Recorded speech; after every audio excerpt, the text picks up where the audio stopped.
ನಿನಗಾಗಿ ಭಾಗ 22. ವಿಕ್ರಮ್ನ ಅತ್ತಿಗೆ ಹೆಸರು ಮೀನಾ. ತುಂಬ ಶ್ರೀಮಂತರ ಒಬ್ಬಳೆ ಮಗಳು. ತುಂಬ ಜಂಬ. ತನ್ನನ್ನು ಬಿಟ್ಟರೆ ಇನ್ಯಾರೂ ಇಲ್ಲ ಅಂತ ಹೇಳುತ್ತಾಳೆ. ನೋಡಲು ಸುಮಾರಾಗಿ ಇದ್ದಾಳೆ. ಮೇಕಪ್ ಮೇಲೆ ಸ್ವಲ್ಪ ಚೆನ್ನಾಗಿ ಕಾಣುವುದು. ಮೇಕಪ್ ಇಲ್ಲದೆ ಅವಳ ಮುಖ ನೋಡಲು ಸಾಧ್ಯವೇ ಇಲ್ಲ. ಮದುವೆಯಾಗಿ ಬಂದ ನಂತರ ಅತ್ತೆ ಮನೆಯಲ್ಲಿ ಏನೂ ಕೆಲಸ ಮಾಡುತ್ತಿರಲಿಲ್ಲ. ಅಂದರೆ ದೊಡ್ಡವರಿಗೆ ರೆಸ್ಪೆಕ್ಟ್ ಕೊಡುವುದು, ಅವರು ಹೇಳಿದ ಹಾಗೆ ಕೇಳುವುದು, ಮನೆಯ ಸಣ್ಣ ಪುಟ್ಟ ಜವಾಬ್ದಾರಿಗಳನ್ನು ನಿರ್ವಹಿಸುವುದು, ಯಾವುದರ ಕಡೆಗೂ ಕೂಡ ಗಮನ ಹರಿಸುತ್ತಿರಲಿಲ್ಲ. ಕೇವಲ ತನ್ನ ಸುಖ, ತನ್ನ ಸಂತೋಷ ಇದರಲ್ಲೇ ಮುಳುಗಿರುತ್ತಿದ್ದಳು. ವಿಕ್ರಮ್ ಅಮ್ಮ ಏನೂ ಹೇಳುತ್ತಿರಲಿಲ್ಲ. ಶ್ರೀಮಂತರ ಮನೆಯ ಹುಡುಗಿ ಅವಳು ಅಂತ ಕಂಪನಿಯ ತುಂಬ ಷೇರುಗಳು ಅವರ ಅಪ್ಪನದೇ. ಅವಳಿಗೆ ಇಷ್ಟ ಬಂದ ಹಾಗೆ ಇರಲಿ ಅಂತ ಬಿಟ್ಟು ಬಿಟ್ಟಿದ್ದರು. ಆದರೆ ವಿಕ್ರಮ್ನ ಅಮ್ಮ ಮಿಡ್ಲ್ ಕ್ಲಾಸ್ ಫ್ಯಾಮಿಲಿಯಿಂದ ಬಂದರು. ಅವಳಿಗೆ ಶ್ರೀಮಂತರ ಲೈಫ್ ಸ್ಟೈಲ್ ತುಂಬ ಇಷ್ಟ. ಶ್ರೀಮಂತರನ್ನು ಮಾತ್ರ ಮಾತನಾಡಿಸುವುದು, ಬಡವರನ್ನು ಅಲ್ಲ. ಅದಕ್ಕಾಗಿ ಮೀನಾ ಹೇಗೆ ಹೇಳಿದರೆ ಹಾಗೆ ಕೇಳುತ್ತಿದ್ದಳು. ಮನೆಯ ಕೆಲಸದವರೆಲ್ಲ ತುಂಬ ಭಯಪಡುತ್ತಿದ್ದರು. ಮೀನಾಗೆ ತುಂಬ ಕೋಪ. ಅವಳು ಹೇಳಿದ್ದನ್ನು ಮಾಡಿಲ್ಲವಾದರೆ, ಅವಳಿಗೆ ಇಷ್ಟ ಬಂದ ರೀತಿ ನಡೆದುಕೊಂಡಿಲ್ಲವಾದರೆ ಕೈಗೆ ಸಿಕ್ಕಿದ್ದನ್ನು ಮನೆಯಲ್ಲಿ ಎಸೆಯುತ್ತಿದ್ದಳು. ಪ್ರತಿದಿನ ನರಕ ಯಾತನೆ. ಈ ಯಾತನೆಯಿಂದ ದಿನ ಮನೆಯಲ್ಲಿ ಜಗಳವಾಗುತ್ತಿತ್ತು. ಕೊನೆಗೆ ಅವರ ಅಪ್ಪ ಅಮ್ಮನವರಿಗೂ ಈ ವಿಷಯ ಹೋಗಿತ್ತು. ಅವರು ಒಂದು ದಿನ ಬಂದು ನಮ್ಮ ಮಗಳ ತಪ್ಪು ಏನು ಅಂತ ಕೇಳಿದರು. ಆಗ ಮನೆಯಲ್ಲಿ ಪ್ರತಿ ಕೆಲಸದವರು, ವಿಕ್ರಮ್ನ ಅಮ್ಮ ಪ್ರತಿ ವಿಷಯದ ಬಗ್ಗೆ ಸ್ಪಷ್ಟವಾಗಿ ವಿವರಣೆ ನೀಡಿದಳು. ಆದರೆ ಅವರು ತಮ್ಮ ಮಗಳದು ತಪ್ಪಿಲ್ಲ, ನಿಮ್ಮದೇ ತಪ್ಪು. ಅವಳನ್ನು ನಾವು ರಾಣಿಯ ರೀತಿ ಸಾಕಿದ್ದೇವೆ. ಇಲ್ಲಿ ಬಂದು ಚಿಕ್ಕ ಪುಟ್ಟ ಕೆಲಸಗಳನ್ನು ಅವಳು ಮಾಡಲಿ ಅಥವಾ ಅವಳು ಜವಾಬ್ದಾರಿ ತೆಗೆದುಕೊಳ್ಳಲಿ ಅಂತ ಹೇಳುತ್ತೀರಾ? ನಾಚಿಕೆ ಆಗುವುದಿಲ್ಲವೇ ನಿಮಗೆ? ಈಗ ತಾನೇ ಮದುವೆ ಆಗಿದ್ದಾಳೆ. ಗಂಡ ಹೆಂಡತಿ ಸ್ವಲ್ಪ ದಿನ ಖುಷಿಯಾಗಿ ಇರಿ ಅಂತ ಅವಳು ಹೇಳಿದ್ದನ್ನು ತಂದುಕೊಡಬೇಕು ಅಲ್ಲವೇ? ಅದನ್ನು ಬಿಟ್ಟು ಅವಳ ಬಗ್ಗೆ ಚಾಡಿ ಹೇಳುತ್ತೀರಾ? ನಿಮ್ಮ ಮನೆಯ ಕೆಲಸದವರು ನೀವು ಹೇಗೆ ಹೇಳಿಕೊಟ್ಟರೆ ಹಾಗೆ ಹೇಳುತ್ತಾರೆ. ಸ್ವಲ್ಪ ದುಡ್ಡನ್ನು ಕೊಡುತ್ತೇನೆ ಅಂತ ಹೇಳಿದರೆ ಯಾವುದೇ ಕಾರಣಕ್ಕೂ ನಾವು ನಿಮ್ಮ ಮಾತನ್ನು ನಂಬೋದಿಲ್ಲ. ನಮ್ಮ ಮಗಳ ಬಗ್ಗೆ ನಮಗೆ ಗೊತ್ತು ಅಂತ ಗಲಾಟೆ ಮಾಡಿದರು. ವಿಕ್ರಮ್ನ ಅಪ್ಪ ಕೂಡ ಸಮಾಧಾನ ಮಾಡಿದರು. ಆದರೆ ಎಷ್ಟು ಸಮಾಧಾನ ಮಾಡಿದರೂ ಈ ವಿಷಯ ಸರಿ ಹೋಗಿಲ್ಲ. ಮೀನಾ ಪದೇ ಪದೇ ತಪ್ಪುಗಳನ್ನು ಮಾಡುತ್ತಿದ್ದಳು. ನಂತರ ತಿಳಿಯುವುದು ಅವಳು ಬೇಕು ಅಂತ ತಪ್ಪುಗಳನ್ನು ಮಾಡುತ್ತಿರುವುದು. ಅಪ್ಪನ ಮನೆಗೆ ಹೋಗಬೇಕು ಅಂತ. ಇಲ್ಲಿ ಸರಿಯಾಗಿದ್ದರೆ ಇವರೇ ಇಟ್ಟುಕೊಂಡು ಬಿಡುತ್ತಾರೆ. ಅಪ್ಪನ ಮನೆಯಲ್ಲಿ ಒಬ್ಬ ತಮ್ಮ ಇದ್ದಾನೆ. ಅವನು ಯಾವಾಗಲೂ ಫಾರಿನ್ ಅಂತ ತಿರುಗುತ್ತಿರುತ್ತಾನೆ. ತುಂಬ ಬ್ಯೂಸಿ ಪರ್ಸನ್. ನಾನು ಅಪ್ಪ ಅಮ್ಮನ ಮನೆಯನ್ನು ಅಕ್ವೈರ್ ಮಾಡಿಕೊಳ್ಳೋಣ ಅನ್ನೋದು ಅವರ ಉದ್ದೇಶವಾಗಿತ್ತು. ಕೊನೆಗೆ ಬೇಕು ಬೇಕು ಅಂತ ಜಗಳ ಮಾಡಿ ಇಲ್ಲಿಂದ ಹೊರಟು ಹೋದಳು. ಸ್ವಲ್ಪ ದಿನಗಳಾದ ಮೇಲೆ ಕರೆದುಕೊಂಡು ಬರಲು ಹೋದರೆ ಅದು ಸಾಧ್ಯವಾಗಲಿಲ್ಲ. ಏಕೆಂದರೆ ಇಲ್ಲಿ ಇದ್ದರೆ ಸೊಸೆಯ ಥರ ಇರಬೇಕು, ಅಲ್ಲಿ ಆದರೆ ಮಗಳ ರೀತಿ ಇರುತ್ತಾಳೆ. ಕೊನೆಗೆ ಅಪ್ಪ ಅಮ್ಮನಿಗೆ ಹೇಳಿದರು. ಅವರಿಗೆ ಎಲ್ಲಿ ಖುಷಿ ಇದ್ದರೆ ಅಲ್ಲಿ ಇರಲಿ ಬಿಡು. ಅಮ್ಮನಿಗೆ ಇವೆಲ್ಲ ಇಷ್ಟವಿಲ್ಲದಿದ್ದರೂ ಒಪ್ಪಿಕೊಂಡಳು. ಏಕೆಂದರೆ ಮನೆಯಲ್ಲಿದ್ದರೆ ಅವರ ಅಪ್ಪ ಅಮ್ಮ ಇಲ್ಲೇ ಬರುತ್ತಿದ್ದರು. ಅವರು ಲಕ್ಷ್ಮೀಪುತ್ರರು. ಮನೆಯಲ್ಲಿ ಇನ್ನೂ ಸಮೃದ್ಧಿ ನೆಲೆಸುತ್ತಿತ್ತು ಅನ್ನುವ ಆಸೆ ಅಷ್ಟೇ ಅವರದು. ಸೊಸೆ ಮೇಲೆ ಪ್ರೀತಿ ಆ ರೀತಿ ಏನೂ ಇಲ್ಲ. ಅಮ್ಮ ದುಡ್ಡನ್ನು ಬಿಟ್ಟರೆ ಇನ್ನೇನನ್ನು ಪ್ರೀತಿಸುವುದಿಲ್ಲ. ನನಗೆ ಅಮ್ಮ ಎಂದರೆ ತುಂಬ ಇಷ್ಟ. ಆದರೆ ಅಮ್ಮನನ್ನು ಪ್ರತಿಯೊಬ್ಬರು ಈ ವಿಷಯದಿಂದ ದ್ವೇಷ ಮಾಡುತ್ತಾರೆ. ನಾನು ಮೊದಮೊದಲು ಅಣ್ಣನಿಂದ ಸ್ವಲ್ಪ ಡಿಪ್ರೆಸ್ ಆಗಿದ್ದೆ. ಆದರೆ ಈಗ ಆ ರೀತಿ ಏನೂ ಇಲ್ಲ. ನನ್ನ ಕೆಲಸದಲ್ಲಿ ನಾನು ಬ್ಯುಸಿಯಾಗಿದ್ದೇನೆ. ಅತ್ತಿಗೆ ಬಂದವರು ನನ್ನ ಹೆಂಡತಿಯನ್ನು ನೋಡುತ್ತಾ ಅವಳ ಬಳಿ ಬಂದರು. ಅವಳು ಅವರನ್ನೇ ನೋಡುತ್ತಿದ್ದಳು, ಏನೂ ಗೊತ್ತಿಲ್ಲದೆ. ಆಗ ನಾನು ಪರಿಚಯ ಮಾಡಿಸಿಕೊಟ್ಟೆ. ಇವರು ನಮ್ಮ ಅತ್ತಿಗೆ, ನಮ್ಮ ಅಣ್ಣ, ಅವರ ಮಕ್ಕಳು, ಅವರ ಮನೆಯವರು ಅಂತ. ಅವಳು ಔಪಚಾರಿಕವಾಗಿ ನಕ್ಕಳು. ನನ್ನ ಅತ್ತಿಗೆ ಮುಖದಲ್ಲಿ ಒಂದು ರೀತಿಯ ಅಸಡ್ಡೆ ಇದೆ. ದಮಯಂತಿಯನ್ನು ನೋಡಿ, ಏಕೆಂದರೆ ಅವಳು ತುಂಬ ಸುಂದರವಾಗಿರುವುದರಿಂದ ಹೊಟ್ಟೆ ಉರಿ.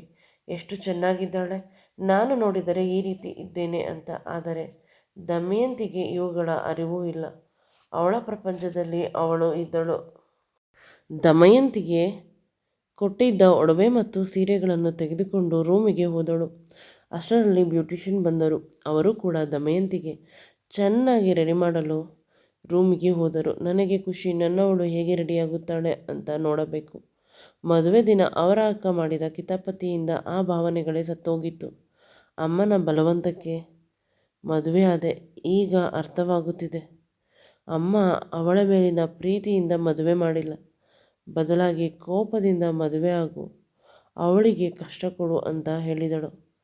ಅದೆಲ್ಲವನ್ನು ನೆನೆಸಿಕೊಂಡು ಅವನಿಗೆ ಒಂದು ರೀತಿ ಬೇಸರವಾಯಿತು. ಅವನು ಕೂಡ ಅಲ್ಲೇ ಇದ್ದ ಗೆಸ್ಟ್ ರೂಮ್ಗೆ ಹೋದ ರೆಡಿಯಾಗಲು. ಅವನು ಅವಳಿಗಾಗಿ ನೆಕ್ಲೆಸ್ ತೆಗೆದುಕೊಂಡಿದ್ದ. ಅದು ತುಂಬ ಸುಂದರವಾಗಿತ್ತು. ಅವಳ ಸೀರೆಗೆ ಮ್ಯಾಚ್ ಆಗುತ್ತಿತ್ತು. ಆದರೆ ಹೇಗೆ ಕೊಡುವುದು? ಅಜ್ಜಿ ನೋಡಿದರೆ ಅವಳು ರೆಡಿಯಾದ ಮೇಲೆ ಹೋಗಿ ಕೇಳುತ್ತೇನೆ, ಹಾಕಿಕೊಂಡರೆ ಕೊಡುತ್ತೇನೆ, ಇಲ್ಲವಾದರೆ ಇನ್ನೊಮ್ಮೆ ಯಾವಾಗಲಾದರೂ ಹಾಕಿಕೊಳ್ಳಲಿ. ಇದೇ ಮೊದಲ ಬಾರಿ ನಾನು ಅವಳಿಗೆ ಒಂದು ಉಡುಗೊರೆಯನ್ನು ತೆಗೆದುಕೊಂಡಿರುವುದು. ಅದನ್ನು ನೆನೆಸಿಕೊಂಡು ಅವನಿಗೆ ಖುಷಿಯಾಯಿತು. ಇನ್ನು ಹೋಗುತ್ತಾ ಹೋಗುತ್ತಾ, ನೋಡು ನನ್ನವಳೇ, ನಿನಗಾಗಿ ನಾನು ಏನೇನು ತೆಗೆದುಕೊಡುತ್ತೇನೆ. ನಾನೇ ನಿನ್ನವನಾದ ಮೇಲೆ ಇಡೀ ಪ್ರಪಂಚವೇ ನಿನ್ನದಾಗುತ್ತದೆ ಅಂತ ಅವನೇ ಹೇಳಿಕೊಂಡ. ಅವನಿಗೆ ತಿಳಿಯದೆ ಅವಳಿಗಾಗಿ ಸಂಪೂರ್ಣವಾಗಿ ಬದಲಾಗುತ್ತಿದ್ದಾನೆ. ಇವನಿಗೆ ಆ ಕಚ್ಚೆ ಹಾಕಿಕೊಳ್ಳಲು ಬರುತ್ತಿಲ್ಲ. ನಂತರ ಅವರ ಅಣ್ಣನನ್ನು ಕರೆದು ಹಾಕಿಸಿಕೊಂಡ. ಅವರ ಅಣ್ಣ ಅವನನ್ನು ಗಟ್ಟಿಯಾಗಿ ತಬ್ಬಿಕೊಂಡು ಹೇಳುತ್ತಾನೆ, ನೀನು ತುಂಬ ಅದೃಷ್ಟವಂತ, ಜೀವನದಲ್ಲಿ ತುಂಬ ಕಷ್ಟಪಟ್ಟಿದ್ದೀಯ. ಅಮ್ಮನ ಬೇಸರ ನಿನ್ನನ್ನು ತುಂಬ ನೋವಿನಲ್ಲಿ ಇರುವಂತೆ ಮಾಡಿದ್ದು. ಇನ್ನು ಮೇಲಾದರೂ ಚೆನ್ನಾಗಿ ಇರು ನೀನು. ಏಕೆಂದರೆ ದಮಯಂತಿಯನ್ನು ನೋಡಿದ ತಕ್ಷಣ ನನಗೆ ನಾವು ಚಿಕ್ಕವರಾಗಿದ್ದಾಗ ನಮ್ಮ ಅಜ್ಜಿಯನ್ನು ನೋಡಿದ ನೆನಪಾಯಿತು. ಅದೇ ಮುಗ್ಧತೆ, ಅದೇ ಪ್ರಶಾಂತತೆ. ಅಂಥವರ ಜೊತೆ ಯಾರಿದ್ದರೂ ಅವರು ಸುಖವಾಗಿ ಇರುತ್ತಾರೆ. ಅವಳಿಗೆ ನೋವು ಮಾಡಬೇಡ, ಅವಳನ್ನು ಚೆನ್ನಾಗಿ ನೋಡಿಕೊ, ನೀನು ಕೂಡ ಚೆನ್ನಾಗಿ ಇರುತ್ತೀಯ. ಮನಸ್ಸಿನಿಂದ ಈ ಶ್ರೀಮಂತರು ಬಡವರು ಅನ್ನುವ ಭಾವನೆಗಳನ್ನು ತೆಗೆದುಹಾಕು. ಇವನು ರೆಡಿಯಾಗಿ ಬಂದ. ಅವಳನ್ನು ನೋಡುವ ಆತುರದಲ್ಲಿ ರೂಮಿಗೆ ಹೋಗಬೇಕಿತ್ತು. ಆದರೆ ಅವನ ಅಜ್ಜಿ ಬಿಡಲಿಲ್ಲ ರೂಮಿಗೆ ಹೋಗಲು. ನೀನು ಹೋದರೆ ಅವಳು ರೆಡಿಯಾಗಿದ್ದಾಳೆ, ಅವಳ ಮೇಕಪ್ಪನ್ನು ಹಾಳು ಮಾಡಿದ್ದೀಯ. ಮತ್ತೆ ಪೂಜೆಗಿಂತ ಮುಂಚೆ ಅವಳಿಗೆ ಮುತ್ತು ಕೊಡುವುದು, ಈ ರೀತಿ ಕೆಲಸಗಳನ್ನು ಮಾಡಬಾರದು. ಸುಮ್ಮನೆ ಇಲ್ಲೇ ಕುಳಿತುಕೋ ಅಂತ ದೇವರ ಮುಂದೆ ಕೂರಿಸಿದಳು. ಆಗ ಅವನು ಅವನ ಕೈಯಲ್ಲಿದ್ದ ಒಡವೆಯ ಬಾಕ್ಸನ್ನು ತೋರಿಸಿದ. ಖುಷಿಪಟ್ಟರು. ನನ್ನ ಮೊಮ್ಮಗ ಇಷ್ಟು ದೊಡ್ಡವನಾಗಿದ್ದಾನೆ. ಅಜ್ಜಿ, ಈ ಒಡವೆಯನ್ನು ಹಾಕಿಸು ಅವಳಿಗೆ. ಸ್ವಲ್ಪ ಹೊತ್ತಿಗೆ ದಮಯಂತಿ ಬಂದಳು. ಅವಳನ್ನು ನೋಡಿ ಅಲ್ಲಿ ಇದ್ದವರೆಲ್ಲ ಆಶ್ಚರ್ಯಚಕಿತರಾದರು. ಮದುವೆಯಲ್ಲಿ ಇದ್ದುದಕ್ಕಿಂತ ದುಪ್ಪಟ್ಟು ಸುಂದರವಾಗಿದ್ದಾಳೆ. ಅವಳು ಎಲ್ಲ ಒಡವೆಗಳನ್ನು ಹಾಕಿಕೊಂಡರೂ ಅವಳ ಕತ್ತು ಸ್ವಲ್ಪ ಖಾಲಿ ಇದೆ ಅಂತ ಅನಿಸ್ತು. ಅಜ್ಜಿ ಅವಳನ್ನು ಕರೆದು ಅವನು ತಂದಿದ್ದ ಒಡವೆಯನ್ನು ಕೊಟ್ಟಳು. ಇದನ್ನು ನಿನ್ನ ಹೆಂಡತಿಯ ಕತ್ತಿಗೆ ಎಲ್ಲರ ಎದುರಿಗೆ ಹಾಕು. ಅವನಿಗೆ ಸ್ವಲ್ಪ ಮುಜುಗರವಾದರೂ ಹಾಕಲು ಪ್ರಯತ್ನಿಸಿದ. ಅವಳಿಗೆ ತುಂಬ ಡಿಸ್ಕಂಫರ್ಟ್ ಆಗುತ್ತಿತ್ತು. ಅವನು ನಿಧಾನವಾಗಿ ಅವಳ ಕುತ್ತಿಗೆಯನ್ನು ಬಳಸಿ ಹಾಕುತ್ತಿದ್ದಾನೆ. ಅವನ ಕೈಗಳು ಅವಳ ಕತ್ತಿನ ಹತ್ತಿರ ಟಚ್ ಆಯಿತು. ಇದರಿಂದ ಇಬ್ಬರ ಮನಸ್ಸಿನಲ್ಲಿ ಒಂದು ಹೊಸ ಭಾವನೆಗಳು ಶುರುವಾಗಲು ಆರಂಭವಾಯಿತು. ವಿಕ್ರಮ್ನ ಅಪ್ಪನಿಗೆ ಇದೆಲ್ಲ ಇಷ್ಟವಾದರೂ ಅಮ್ಮ ಪರದಾಡುತ್ತಿದ್ದಳು. ನಂತರ ಇಬ್ಬರು ಕುಳಿತುಕೊಂಡು ಪೂಜೆಯನ್ನು ತುಂಬ ಚೆನ್ನಾಗಿ ಮಾಡಿದರು. ಬಂದ ನೆಂಟರುಗಳೆಲ್ಲ ಇವರಿಬ್ಬರನ್ನು ಹಾರೈಸಿದರು. ಆದರೆ ಇಲ್ಲಿ ಇಬ್ಬರು ಮಾತ್ರ ನೆಮ್ಮದಿಯಾಗಿಲ್ಲ. ಪೂಜೆ ಆದ ಮೇಲೆ ಒಂದೆರಡು ದಿನ ವಿಕ್ರಮ್ನ ಅಣ್ಣ ಅತ್ತಿಗೆ ಇಲ್ಲೇ ಇರುತ್ತಾರೆ ಅಂತೆ. ಈಗ ಇವನಿಗೆ ಇನ್ನೂ ಬೇಸರವಾಯಿತು. ಅಣ್ಣ ಇದ್ದರೆ ಪರವಾಗಿಲ್ಲ, ಅತ್ತಿಗೆ ಏನಾದರೂ ಜಗಳವನ್ನು ತೆಗೆಯುತ್ತಾರೆ. ಯಾರು ಇಲ್ಲಿ ಹೇಗೆ ಹಾಳಾದರೂ ನನಗೆ ಏನು, ಎಲ್ಲರೂ ಒಟ್ಟಿಗೆ ಊಟ ಮಾಡಿದೆವು. ಅಜ್ಜಿ ನಮ್ಮಿಬ್ಬರಿಗೆ ಹೇಳಿದರು, ಅವಳಿಗೆ ಊಟ ತಿನ್ನಿಸು, ಅವಳು ನಿನಗೆ ತಿನ್ನಿಸುತ್ತಾಳೆ. ಇದು ಒಂದು ಶಾಸ್ತ್ರ. ನನ್ನ ಬದುಕಿನಲ್ಲಿ ಒಂದು ಸುಂದರವಾದ ದಿನವೆಂದರೆ ಇದೆ. ಇದನ್ನು ಬಿಟ್ಟು ಇನ್ಯಾವುದೂ ಇಲ್ಲ ಅಂತ ನನಗೆ ಅನಿಸಿತು. ಊಟ ಆದ ಮೇಲೆ ಇಬ್ಬರನ್ನು ಒಂದು ಕಡೆ ಕೂರಿಸಿದರು. ಅದರಲ್ಲಿ ಒಂದು ಪಾತ್ರೆಯಲ್ಲಿ ನೀರನ್ನು ಹಾಕಿ ಉಂಗುರಗಳನ್ನು ಹಾಕಿ ಯಾರು ಮೊದಲು ಎತ್ತಿಕೊಂಡರೆ ಅವರು ಹೇಳಿದ ಹಾಗೆ ಮನೆಯಲ್ಲಿ ಎಲ್ಲ ನಡೆಯುವುದು ಅನ್ನುವ ಶಾಸ್ತ್ರವನ್ನು ಮಾಡಿದರು. ಇಬ್ಬರು ಕೈ ಹಾಕಿ ಉಂಗುರಗಳನ್ನು ಎತ್ತಿಕೊಳ್ಳಲು ಪ್ರಯತ್ನಿಸುತ್ತಿದ್ದರು.